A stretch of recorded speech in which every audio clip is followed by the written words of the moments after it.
ভয়ঙ্কর বিষধর সাপ, সাংঘাতিক বিষধর সাপ তো।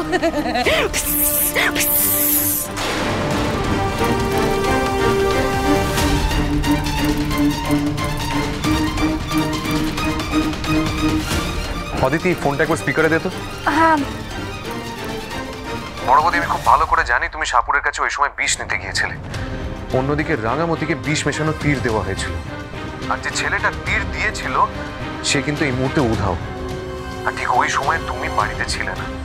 বড় বৌদি, সত্যি কথা বলো, তুমি কি এটার সঙ্গে কোনোভাবে জড়িত?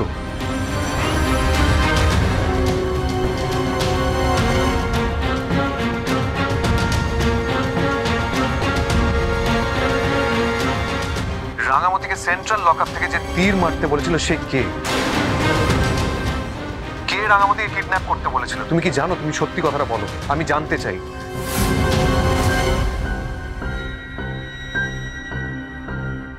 অনেক কিছুর পর তুমি কষ্টে আছো জেনে আমরা কিন্তু তোমাকে বাড়িতে ফিরিয়ে এনেছি, তাই আমি সত্যিটা জানতে চাই।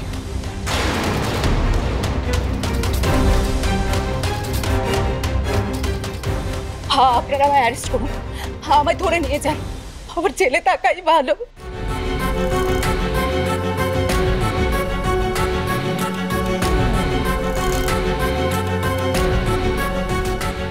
ছি ছি ছি ছি, বৃন্দা, এই সব কিছুর পেছনে তার মানে তুমি রাঙাকে সাপের বিষ দিয়ে মারার চেষ্টা করেছিলে? এই সব কিছুর জন্য তুমি দায়ী?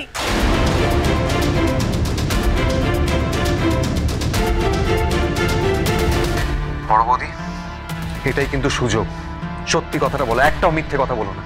তুমি যদি এটার সঙ্গে জড়িত থাকো তাহলে কিন্তু আমরা তোমাকে ছাড়বো না।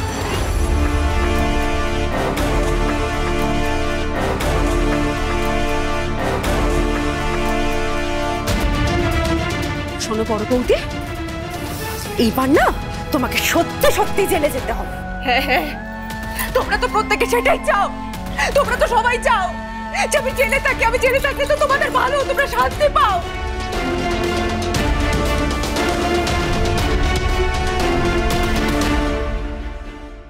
আমি উচিত কথা বলি বলে এই সংসারে সবার চোখে আমি চক্ষুশূল হয়ে গেছি, কেউ আমাকে পছন্দ করে না আমি জানি না।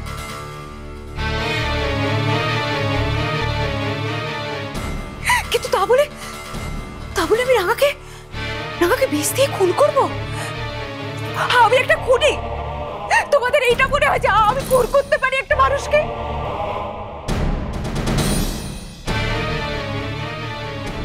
কিছু করিনি।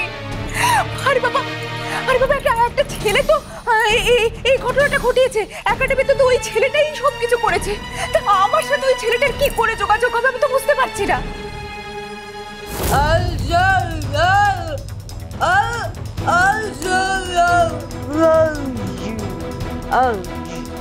বাবা, কোচ ম্যাডাম একে কোথা থেকে নিয়ে এলি রে?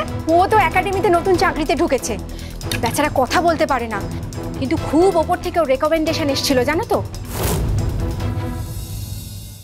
রাঙামতি তীরন্দাজ সোম থেকে রবি প্রতিদিন সন্ধ্যে 7:30টায় স্টার জলসায় ও জিও হটস্টারে।